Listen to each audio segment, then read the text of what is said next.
Thank you, Shalak, and thank you also to Arjun, for both of you for organizing this wonderful conference. I will tell you about work that we have done on exploring intratumor heterogeneity through the lens of allele-specific copy number and chromatin accessibility. So, as we all know, cancer is a disease caused by the evolutionary expansion of cells in the body's tissue microenvironment. We now know that this evolutionary process is driven by genome instability and also epigenetic plasticity. And the degree of plasticity and the degree of genome instability fundamentally shapes the course of each individual disease. So to really understand how tumor clones evolve, we need to tease apart the contributions of DNA level mutations and epigenome level changes. And in this talk, we're going to focus on two dimensions of these complex entities. We're going to be looking at DNA copy number, and we're going to be looking at chromatin accessibility. Okay, so just, I think this is very familiar to most people, but just to bring everybody to the same page, copy number alterations refers to gains and losses of large chunks of our genome. And most copy number analyses you do see now in single cell studies are limited to the quantification of total copy number, which should be 2 in normal diploid cells. But we're going to look at allele-specific copy number, and you will see why in just a bit. For allele-specific copy number, you need to look at heterozygous SNP size, as shown here. And so, for example, in a 1-copy amplification, the total copy number increases to 3, but we want to know that it is a blue haplotype that got amplified. And then, so the variant allele ratio is 2 to 1, or 2 out of 3 for the blue haplotype, and the red haplotype is at 1 out of 3. And then for deletions, you have a loss in total copy number, and the variant allele frequency also changes from the 50% that you would expect in diploid cells to 1 and 0. And then that is a loss of heterozygosity, which sometimes you can also achieve without a change in total copy number. So, for example, gene conversion events create situations like this, where you have a segment of the genome where the variant allele frequency is at 1 and 0, but the total copy is still at 2. So it's actually been, I think, exactly 10 years since the first single-cell DNA sequencing study of cancer was published, which gave a very detailed portrait of the evolution of a breast tumor in terms of DNA copy number events. And since then, there has been quite a lot of technological innovations for single-cell DNA sequencing, as well as computational innovations for methods to analyze such data. Now, I want to point out that most of these methods are limited to total copy number, with the exception of CHISEL, which considers allele-specific copy number. And let's talk about that more next. So the reason why we are interested in allele-specific copy number is because we believe there's a lot of hidden heterogeneity in the tumor that you don't see if you don't look at things in the allele-specific manner. So I thought this was a very interesting study 4 years ago that came from, I think, the TRACER-X consortia in the UK, where they looked at lung cancer. And they did multi-region bulk sequencing. So bulk sequencing, but taking multiple slices of the tumor. And what they found was that for a region of amplification, at different regions of the tumor, different haplotypes were amplified. So there would be regions where the blue haplotype was amplified, and there would be regions where the red haplotype is amplified. And this aspect of intratumor heterogeneity is not visible if you only consider total copy number, or if you look at allelic ratios, but average across the entire tumor, as you see on the left, right? So they're all at 50% if you average it. Now, we wonder how prevalent such events are, and what is their contribution to tumor evolution. So just a month ago, this very nice paper came out in Nature Biotech for this method called CHISEL. Now, CHISEL is the first method that looks at allele-specific copy number for single cells. This is a very hard problem, and I will tell you why it is hard in just a bit. But CHISEL, because of the sparsity of single cell data, it is applicable only to very high coverage single cell DNA sequencing data. And because it's looking at allele-specific copy number, it relies on external phasing of these heterozygous sites in order to get reliable pooling across adjacent SNPs. But nevertheless, they were able to identify some instances of such mirrored subclones in their analysis of a breast cancer sample that was sequenced at 10x. So now I'm going to actually switch gears a bit and talk about single-cell ATAC-seq data, because we're going to be looking at both single-cell DNA and single-cell ATAC. And single-cell ATAC is now widely adopted for cancer studies. But we know it is an obvious fact that the accessibility of a genome region depends on its underlying copy number in the given cell. And so this variation that you see oftentimes in UMAP plots, so usually what you do is you do a UMAP of the peak coverages, and then you get rid of the immune cells, or you separate out the immune cells from the tumor cells. And for the tumor cells, you can see that there's oftentimes within intratumor variation in the chromatin profiles. But how much of this is actually due to the copy number differences between these cells? So it's hard to tease this apart. What existing studies do is they do these smoothing averages using very large windows across the genome. And then for each large window, they would normalize the coverage in a tumor cell to a normal control. And it's not clear what to use for that normal control. So what is often done is people will look at, what other cells are sequenced, like these, endothelial cells and fibroblast cells, and then rely on them as a control. But that's really not a great idea, because even when you look at very, very large windows, almost even chromosome level, there are broad shifts in coverage that have nothing to do with the underlying copy number. For example, just a simple experiment. If you take endothelial cells, which, so these endothelial cells in this sample, and then normalize them in this way against fibroblasts, you will see that there are these windows, these regions at the scale of entire chromosomes or chromosome arms that are elevated or deleted, that look deleted. Okay, and then same is true if you use look at fibroblast cells and use endothelial cells as control. It's just the reverse of this, right? So it's not clear what to use as a control, and therefore we can rely on these kind of analyses to do like a bird's eye view kind of sanity check, but it's very hard to do a confident high resolution analysis. So another reason why we want to look at allelic ratios is because we hope that by adding allelic ratios to the mix, we can get more confident copy number estimates for single-cell ATAC-seq data. So, but why is this such a hard problem, and why are there, currently so few methods to do this? I'm going to try to sort of give you a setup of the problem. So consider here this genome region, this genome region containing these 9 SNPs, okay?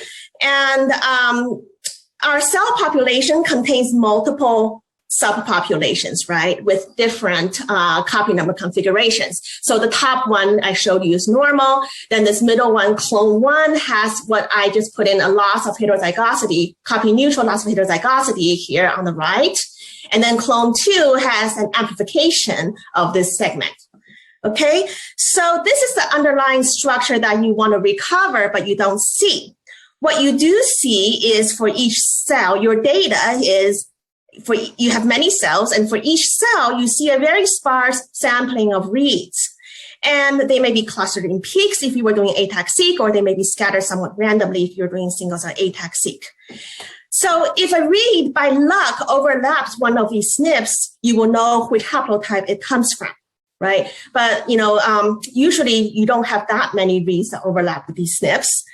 So cell 2 is more realistic, right? So I showed a lot of overlap just to show you the concept. So the challenge is that in single cell data, both the reads are sparse to begin with, and those that overlap with heterozygous sites are even fewer. And so when you're doing allele-specific copy number, you need to sort of gain power by pooling across adjacent SNPs, but you don't know the phase. So you don't know which alleles to sum up, right? You don't know that this A, B, and B are actually part of the same haplotype. So you don't know to sum them up. And furthermore, you don't start out knowing where the breakpoints are. Okay, so I'm going to show you for the rest of the talk, I'm going to show you how we address this problem. I'm going to describe to you the allele-scope, which is a method we developed to estimate precise allele-specific copy numbers for single-cell DNA-seq data, as well as for single-cell ATAC-seq data, which are usually much lower coverage.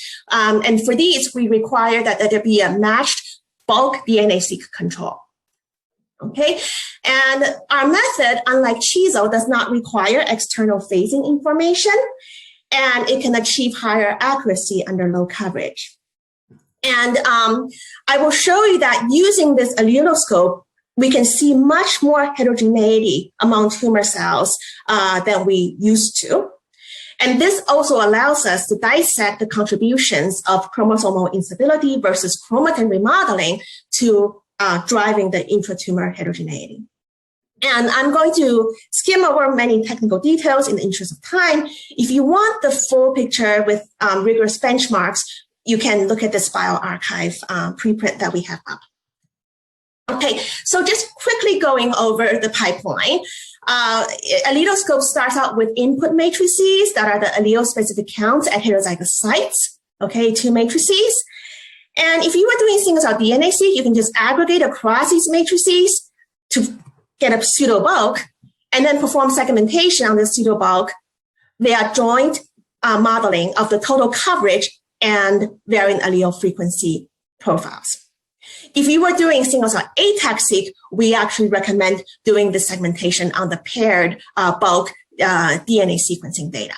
Okay, now, we were reluctant to do this, to just say, okay, let's get the bulk and do segmentation on the bulk. But what we found out is that even if you were to try to do a smart, find a smart way to sort of segment the single cells, you wouldn't be able to recover those rare events as much as if you just do a bulk. So that the concern is what if rare events get smoothed out, right? But if you use a low enough segmentation threshold, you can actually, catch them, and then it's okay because we're going to process them next. So for each segment that you get out of the segmentation, we take the heterozygous SNPs in the region, and we perform we have a statistical model where we perform a likelihood-based expectation maximization procedure, where we iteratively infer the phase of the SNPs by pulling information across cells, and then using those phasing to infer a cell's major haplotype proportion by pulling across the SNPs using that estimated phase information. And then we're going to iterate this over and over again. So what we exactly mean by major haplotype proportion, that's a very key concept. So major haplotype proportion for a given cell is a proportion of the haplotype that is dominant in the cell population. So if, for example, for this cell, if the pink haplotype has is dominant in that it's a majority in the population, then the major haplotype proportion is 2 out of 3. Okay, or if sometimes it doesn't have to be that the dominant haplotype in the cell is dominant in the population. It may be that this gray haplotype is actually present at a higher proportion in the population, in which case the major haplotype proportion will be 1/3. Okay, so we're going to estimate these major haplotype proportions, which are key quantities that we carry forward in the next step. Okay, so we're going to move over here, and then we're going to take this major haplotype proportion across regions and then use that in an algorithm, which I'm not going to describe, to identify the normal cells as well as the diploid regions. The reason why we want to do this is we want to use them to get a relative coverage, okay? So because it's hard to normalize the coverage in single-cell ATAC as well as single-cell DNA, you've got to have good controls. So we're going to find these good controls to get a good normalized coverage, which gives us now for each cell in each region a pair of values, the rho hats, the coverage, and the beta hats, which are the major haplotype proportions. So we're going to plot them against each other in this, what we call phase diagram, okay? And then in this diagram, you can see that there are these canonical points where we expect the points to lie if we did things right, okay? So for example, if the cell is diploid, then we expect the major haplotype proportion to be 0.5 and rho to be 1, okay, because there's no gain or loss. If there is a copy neutral loss of heterozygosity, then we expect it to be at this blue point here, okay, where rho is 1, theta is 1.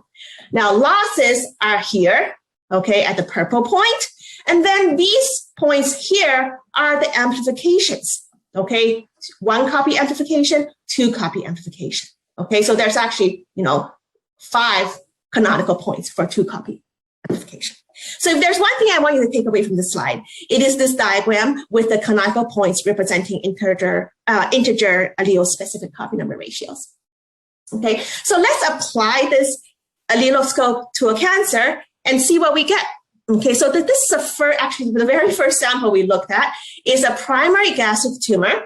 Okay, and you can see from the cell ranger, this is cell ranger plot from 10x, where it has basically the total copy number estimates. You see that this is not a very complex tumor in the sense that there's not a lot of events. I mean, we see much more complex, messed up genomes in cancer than this, right? And that's expected because this is of MSI subtype. Okay, so what happens when we submit some of these regions to alleloscope? So let's first look at this chromosome 7 amplification here. If you look at the chromosome 7 amplification under alleloscope, you do expect this cluster here that represents the normal cells at 1.5. And you do see this, what is expected, this amplification at 1.5, 2/3. But what surprised us is that we immediately found this mirrored subclone at 1.5, 1/3. So, wow. So because we were thinking, this is literally the first region, the first sample we looked at, and we landed on a mirrored subclone. And at first we thought this must have been an artifact, a single cell sequencing artifact. But let's look at, so these are the mirrored subclones. Let's look at this chromosome 8 event. Okay, so you see this normal cluster at 1.5, and then we do see this expected 1.5, 2/3 one copy amplification here. But look at these small tight clusters on top of these canonical points. What are they? Are they the outliers? If they were outliers, we don't expect them to fall exactly on the canonical points, right? So, by our model, these should be the other allele-specific configurations of amplifications, and you don't really see them really in the 10x cell ranger plot. And we were surprised that what seems to be a pretty genome chromosome stable tumor, actually the first 2 events we looked at, they were so complex. And just for the sake of it, let's look at a deletion here. You do see the deletion cluster, but we see these 2 points down here that seems to mirror that event. So this genome is loaded with these very interesting complex regions. Okay, are they real, right?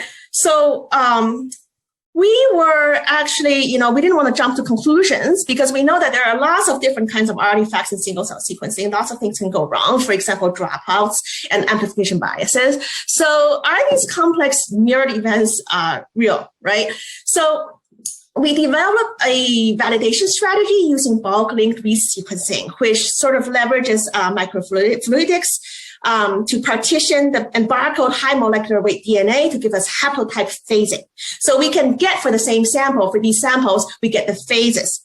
And then so we can use these phases to assess how well alleloscope is doing in terms of phasing the SNPs. And we can also plug in the linked read phases to the second stage of alleloscope to get the estimated genotypes, right? And compare whether the genotypes are equivalent. So it turns out that all of our events are validated by linked reads, and we get 100% genotyping accuracy on this sample.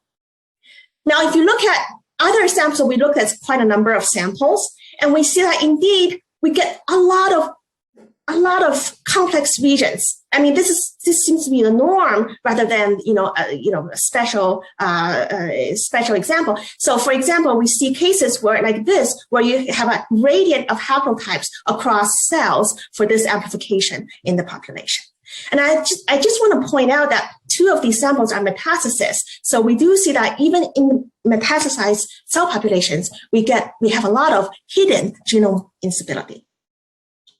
So if you look at single cell ATAC-seq data, so this is a public data set.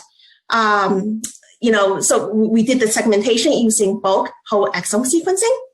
And if you look at the clusters, they do lie on the canonical points, but because the coverage is much lower, the dispersion is higher, right? So, but nevertheless, we are able to find this subclone delineating event on chromosome 4. And if we plot the cells by UMAP, by the peak signals, which is sort of the alternate dimension, we see that oftentimes the separation in peak signals is somewhat driven by this differences in this copy number, this LOH. Okay, so now let's look at a really complex gastric cancer cell line by both single-cell DNA-seq and single-cell ATAC-seq. So here first, the single-cell DNA-seq. Okay, so here is the bulk profile. So you see that it's quite messed up. And if you look at some of the regions by single-cell DNA-seq, again, we see these really complex, much more complex than you see using total copy number. And then if you look at single-cell ATAC-seq, you have much more dispersed clusters, but sort of centered on the same canonical points. So, it does corroborate. And then if you take the estimated allele-specific copy number profile for single cells and then do a heat map, you can discover very, very interesting clonal heterogeneity. And then remember, for ATAC-seq, we also have the peak profile, right, which is sort of orthogonal to this because, they are sort of much more local. And then if we do a UMAP embedding of the peak profile and then color the points using the clone memberships, we see that most of that difference, that variation is driven by this underlying clonal membership. And then what's more is that because we have the clonal membership of the cells, we can now compare the peak signals across clones and look for differentially accessible peaks after accounting for the differences in their underlying the copy number of the region, so that we can actually get a better identify a set of more interesting peaks that are still significant after adjusting for copy number. And I believe these are the ones that we should follow up on if we want to look for interesting chromatin remodeling events. So there's a lot more to say about this, but I just want to stop here and give a summary. So, we developed this method, Allele-scope, which we think will be useful for single-cell DNA and ATAC cancer studies. And through this, we found, I think, previously sort of not understudied pervasive occurrence of highly complex multi-allelic copy number aberrations. And this allows us to interrogate the interplay between chromosomal instability and epigenetic plasticity in tumor evolution. And I want to acknowledge all the people who did very hard work for this. Most of what I talked about is due to the efforts of one very talented student, PhD student, Qiming Wu at Penn. And also I want to acknowledge Zilu Zhou and Yu Chaojiang, whose previous work led up to this, and our collaborators at Stanford in Dr. Hani Ji's lab, who did all the sequencing experiments and discussions that led up to this study. And thank you for listening. Thanks a lot, Nancy, for this elegant talk. We've got a few questions. What do you make, this is from Joshua Tyson, what do you make of the small number of cells that fall between 1.5 and 1.5.67 on your plot? What is the biological meaning of these scores? The small number of cells? It's probably rare subclones. The region of 1.5 and 1.5.67. Yeah, so some of these subclones are really small. That's what you mean, right? They are really small. But at least for the first few plots that you showed, he's asking about the. Okay, maybe we can continue this one on the discussion. Okay, so can Allele-scope work for only the single-cell ATAC-seq? If yes, how the performance is comparing to with bug DNA-seq? The single-cell ATAC-seq you get more out of it because you have single cell level data, and you can look at allele-specific single cell copy number, right? I mean, I think in the least, yes, these clusters are very, very noisy. These, they're still very noisy compared to the DNA counterparts. But when you combine information across regions, you do get enough signal to assign these cells confidently into subclones. And that's not something that you can do using bulk DNA-seq. Okay, thanks. I have a small question about the first part of inferring copy number variation from the single-cell RNA-seq. So you showed this nice endothelial fibroblast example. I'm just wondering if there are computational tools that might be more robust, for example, looking only at the housekeeping genes, because I guess these are sort of endothelial, highly expressed genes that are just by chance located on some chromosomal region. That's why they're higher in endothelial cells compared to fibroblasts and vice versa. So is there any sort of computational work around this to get the copy number variation from RNA-seq? Yeah, I think that's a good idea, but people haven't done it. And I think, harnessing housekeeping genes might be a good idea. For ATAC-seq, it's not clear which regions we should be using as housekeeping regions. Okay, great. Julia Wang actually also asked, could single-cell RNA-seq data be leveraged for the detection of allele-specific copy number variation? We would love to do that. We get asked that question, and so can this method be applied to single-cell RNA-seq as well? It's more complicated because in single-cell RNA-seq, you also have the transcriptional stochasticity at play there, and that introduces more noise. You see that right now, at least right now, the limit of our method is to apply to single-cell ATAC-seq. We can, I think there needs to be a lot more work done to get this to work for single-cell RNA-seq. Okay, let's take one more question from Laura Su. Have you looked at tissues that can undergo rapid expansion? Do you see changes in allelic copy number under physiological conditions? We have not, and that would be something we would be interested in doing. Just with this method, I think we would want to apply it to such cases. Wonderful. Thank you very much, Nancy.